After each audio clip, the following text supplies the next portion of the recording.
Welcome to the show, everybody. Today we are really honored to have Luke Powell with us. He is from the team over at Decred, and he's going to be telling us a bit about some of the things that have been happening over in the Decred community and telling us a bit about Decred if you're not familiar with it yet. So Luke, welcome to the program.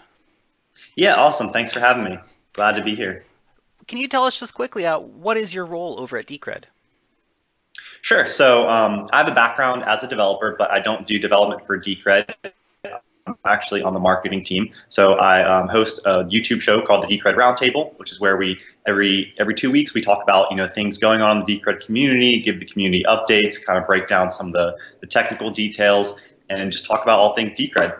Fantastic, fantastic. So for anybody who's kind of heard a little bit about Decred or maybe hearing about it for the first time, can you just give us the elevator pitch on Decred? What's it all about? Sure, absolutely. Okay, so Decred is a hybrid proof-of-work, proof-of-stake cryptocurrency that tries to address the governance problems that we've seen in the Bitcoin ecosystem. So let me break that down a little bit and dive into what that actually means. Let's start with the governance issues that I referred to in the Bitcoin ecosystem.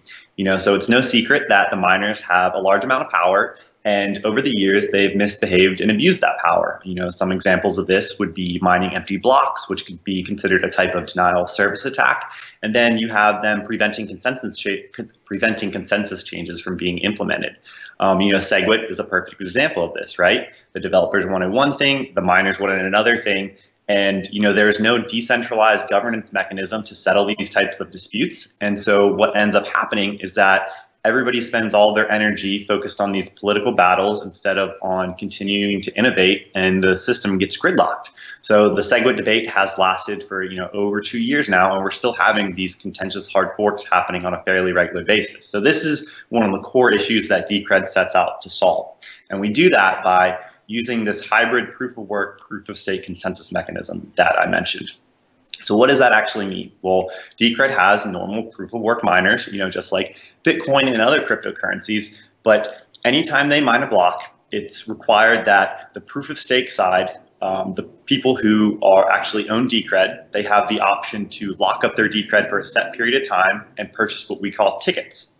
Anytime a proof-of-work miner mines a block, 5 tickets are randomly drawn from the ticket pool, and they have to decide whether or not that's a valid block. So if a miner is trying to mine an empty block, the tickets are not going to validate that block. And the same thing applies for contentious hard forks. If the users, the Decred users, decide that we want to implement these certain consensus changes, even if the miners don't like it, if the miners continue to try to mine blocks on the old chain, their blocks will not be validated and they won't be given their mining reward. So they'll essentially be doing all this work for nothing. And so that is one of the core things that Decred offers is this on-chain governance. And so also what I mean by that is when you purchase these tickets, it allows you to actually cast votes on certain issues. An example of this would be Lightning Network.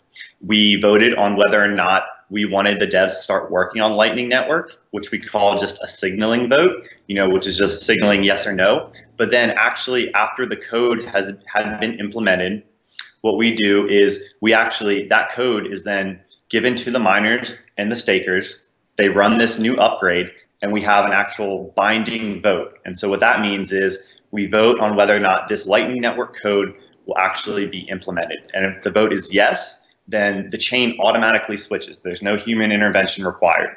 And if any miners try to mine on the old chain after that point, their blocks will be invalid and it will be economically prohibitive for them to do so. They'll be wasting their resources. Wow, that's great.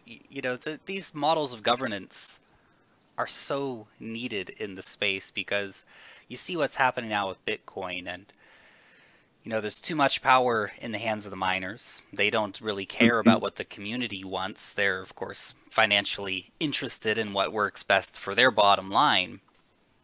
And when you're trying to build, a consensus for change, it's been nearly impossible with Bitcoin, which has been all the drama we've seen recently.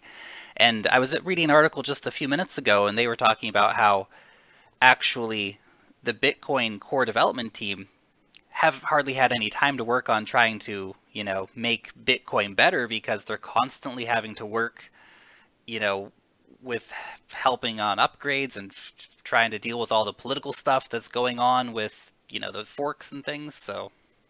Right, it just creates distraction. So I think Decred is a really interesting experiment in the fact that it's very, very difficult for somebody to contentiously hard fork off. And so, you know, that will allow us to continue to focus on, you know, a single game plan and not get bogged down in that political turmoil.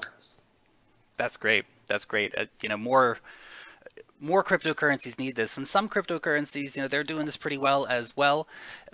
I know, for example, Dash, they've got a fund set up that helps, you know, fund these projects, but also to, you know, they've got a consensus model for, you know, funding different things. And how would you sort of, you know, look around the space, and who do you think, you know, Decred's competitors would be? Yeah, so I do see Dash as being one of Decred's competitors, right? Dash also has this type of governance mechanism. I wouldn't consider it an on-chain governance mechanism. And so what I mean by that is in Dash, if you have 1,000 Dash, you are able to create what they call a master node. And that also, like similar to Decred, they vote on, you know, what should be worked on, what consensus changes should be implemented, but only master nodes are allowed to vote on those types of issues. So it's a little economically, you know, prohibitive for certain people, right? 1,000 Dash is around $275,000. So it's a little different of a type of governance model, but also their votes are only signaling votes. Like I said before, we have both signaling and binding votes. You know, signaling is just when you say, yes, they should do this, and switches the chain automatically. So when the Dash developers, like, let's say, people want them to develop the Lightning Network implementation, they'll develop it, but their release cycle is very similar to Bitcoin or Litecoin, where they give the upgraded version to the miners, and then at that point, it's up to the miners to run it. They're not forced by the chain to actually run it. Mm-hmm. And I think we've seen something similar actually happen with SegWit. Actually, was that not the actual rollout by the miners of SegWit over in Bitcoin has been a bit slow on the uptake, you know, and that's of course what we're seeing with SegWit 2x and all this drama that's going on as well. So that's really good. You know, quick implementation, I think, is really important in that. Yeah, absolutely. And then another point I wanted to hit on was you mentioned the Dash Development Fund. So 10% of every block reward in Dash goes to a development fund that gets spent on, you know, anything that the master nodes vote on, any of those proposals. It's very similar in Decred. 10% of the block reward in Decred also goes to a development fund, but those funds are controlled by the Decred stakeholders. So, you know, Decred follows the skin in the game principle. The more Decred you own, the more tickets you can purchase, which means the more votes that you can cast. So it makes sure to align incentives. You know, Decred is not a democracy. I would, you know, compare it more to something like shareholder voting rights in a corporation or something like that. Mm-hmm. But yeah, so Decred also has that same development subsidy that I think as time goes on, there's different types of funding models for different cryptocurrencies. You know, in Bitcoin, some of the teams are VC funded. In Litecoin, they rely mainly on the donation model.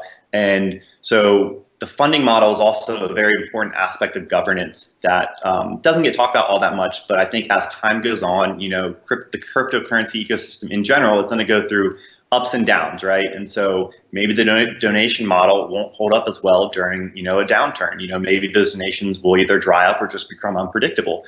And with VC money, you know, there's always the potential to create conflicts of interest. You know, any type of external funding, you know, what's best for the VC or the external funding source might not necessarily be in the best interest for the holders of the coin. And so by having this self-funding mechanism built into the cryptocurrency, it really helps just align incentives, and also you'll be able to grow as the cryptocurrency grows. Like, for example, as the Decred market cap grows, that means that the block reward will continue to grow as well, which means we can continue to hire developers, you know, marketers, business development people proportional to the market cap growth. Very cool. Very, very cool. Yeah, this is, you know, great steps forward in the cryptocurrency space in general. Now, I wanted to switch topic a little bit and talk about atomic swaps, because that's, you know, that's been the big buzz recently, really, in the crypto space. Has been atomic swaps, atomic swaps, atomic swaps. Now, I see that Decred has recently done a Bitcoin Cash Decred swap. So what are some other teams that you've been working with to get those swaps going, and when can your average Decred user expect to be able to, benefit from this technology? Absolutely. So a couple weeks ago, the Decred team published an open source atomic swap tool. And so since then, if you've seen anything in the news about atomic swaps, it's most likely because they forked the Decred tool. And so when Decred first came out with this tool, we did an atomic swap with Litecoin just to demonstrate it. So these atomic swaps right now, they are on-chain atomic swaps, right? And so they're the on-chain atomic swaps. They're useful, right? But I think they'll become really useful once we have Lightning Network hooked up, and then we can do off-chain atomic swaps. Because in that sense, you'll be able to just do it for much cheaper, nearly instant, and so you get all those benefits of the Lightning Network. As far as when will Decred holders be able to actually take advantage of these atomic swap tools, there is a plan to integrate it into our Decred wallet, but it won't be, it won't be this year. So that is coming, but right now the focus is on our Lightning Network is already coded. It's been voted on. The vote was successful, and so it's in the lock-in period right now. It will automatically switch over to the Lightning Network chain in about 20 days, and then one of the big focuses is on the Decred dev team has been working on privacy implementations over the past couple months. So being able to send private transactions in Decred. And so I think once we have, our Lightning Network, our privacy implementation, we'll kind of have all the building blocks for payments, but it will ultimately be up to the Decred holders to vote on, what we pursue next. Very interesting, very interesting. I didn't realize you guys were working on privacy features as well. Of course, that is the other hot thing in cryptocurrencies at the moment is bringing in privacy features. And I feel like moving forward, if your cryptocurrency doesn't have privacy features enabled, it will be really at a massive disadvantage. Obviously, Ethereum, ZK Snarks, even Charlie Lee's talking about getting some privacy features on Litecoin. So right. It makes me think how the other privacy coins will hold up as more of the non-privacy coins get these privacy features. I think it'll be interesting to watch the ecosystem develop. Maybe there will be still be certain use cases for really strong privacy cryptocurrencies like Monero. But yeah, it'll be interesting to watch. Yeah, it really will be. Especially because some of the privacy coins don't really bring a lot to the picture except being a privacy coin. Some of them have really great communities, like PIVX, for example. They got a great community, and so I could definitely see them staying relevant. But yeah, other ones that don't have the strong communities really might suffer when you have other projects which have so much more to bring to the table. So absolutely, it's interesting about the crypto space in general. Who's going to survive? Right, and so this is actually one of the main points that I think the Decred governance and funding model will help in the long run, is that it will help it be able to innovate faster and just keep up with this rapid changing pace as the ecosystem evolves and continues to mature. That's it, and you have to stay, flexible. Basically, we see, if Bitcoin wasn't Bitcoin, if it was another coin, this kind of political drama would be detrimental to it. Because it's Bitcoin, it's kind of faring quite well. Obviously, it's it's new all-time highs and all these different things. But for non-Bitcoin coins, you really got to be on top of it. You got to be constantly innovating, constantly moving forward, constantly staying on the cutting edge of what the users demand, but also of what's happening in the space. And I suppose the next development we can mention for Decred is I've seen that there is an ASIC miner coming for Decred. Can you tell us a little bit about that? Yeah, absolutely. So there's actually two competing teams that are developing ASICs for Decred. Now, neither of these teams are officially associated with the project. I want to make that very clear. These are community members who decided to start these companies to pursue these Decred ASICs. But this is great. This is really good news for Decred. My personal opinion is that ASICs will strengthen the network, strengthen the security of the network. And so right now, yeah, there's two teams. One team is Obelisk, and another team is called DCR ASICs. And I would encourage people to check them both out. Do their due diligence. They're both about to either enter the pre-order phase or raise funding. So it's an exciting time. But again, they're not associated with the Decred project, so make sure to do your own due diligence. And so this, I suppose to an extent, this will kind of be the end of home mining for anybody who does, you know, GPU mining on Decred. This will kind of be the end of that for them when these ASICs start coming out, I would imagine. Yes, it probably will be, unless they want to purchase, you know, one of these ASIC machines. And so that's like kind of one of the benefits of bringing ASICs into the Decred ecosystem is right now a lot of the Decred that is mined is being merge mined with like Ethereum or something, and then the miners are just dumping it. You know, they're not invested in Decred at all. And so what you'll see with the Decred price is we'll have a new cycle where Decred is mentioned with atomic swaps or something like that. The price spike, and then over the just next month, it'll just be a very slow, gradual decline. Just as you know, more Decred gets created every day. You have this constant downward pricing pressure from the miners selling the Decred. So one thing I'm going to be interested to see when ASICs come online is, will this change the price dynamics of Decred? Or if you buy an ASIC, are you more invested in the Decred ecosystem? Are you more likely to hold Decred instead of just selling it? You know, I don't know the answer, but you know, I think it'll be interesting to watch. Yeah, it's certainly interesting indeed. Now I saw that the one, I think it's the Obelisk miner. It's going to be Decred or Sia coin will be able to be mined on that, if I remember correctly. But yes, so that's actually being backed by the Sia coin team, I believe, or the people behind Obelisk are associated with Sia coin, and so that's where the backing is coming from. Okay, interesting, very, very interesting. Now, obviously, one thing, Decred is a hybrid model, so it's proof of work and proof of stake, right? Mm-hmm. And what's the percentage approximately for that, by the way? Yeah, so for the block reward? Yeah. So the breakdown is 60% proof of work, 30% proof of stake, 10% development subsidy. And so this is actually also one of the big differences between Decred and Dash. Dash is 45% proof of work, 45% proof of stake, and 10% development subsidy. And so the reason that the proof of work, proof of stake ratio was set to where it is, where proof of work is twice as much as proof of stake, is so that the early people, you know, early adopters of Decred, let's say they're able to build up a very large position. Well, with the proof of work reward being so much higher, their positions are going to be constantly diluted over time. So this was a big concern that, like, you know, maybe the early developers or whatever would be able to have control over the network in the long run. Mm-hmm. And so what they did to address that is to make sure that they're constantly being diluted. And in order for them to keep a large stake, they would either have to, or to keep the same, you know, relative percentage of Decred that they own, they would either have to continually be buying Decred, which would be very expensive, or they'd have to set up their whole you know, proof of work mining farm in order to do that. So, yeah. Did you have any other specific questions about the block reward? No, that's only the question about the block reward. I guess the next question would be a little more on mining. Is anyone planning on setting up a, you know, a industrial scale Decred mining farm? Have you heard any rumors about that? I have not heard any rumors about that. Somebody will. Yeah, somebody's already planning it, I'm sure. Yeah, I'm sure they are. I'm sure they are. And I guess one other thing would be, what do you think is really the future for proof of work mining?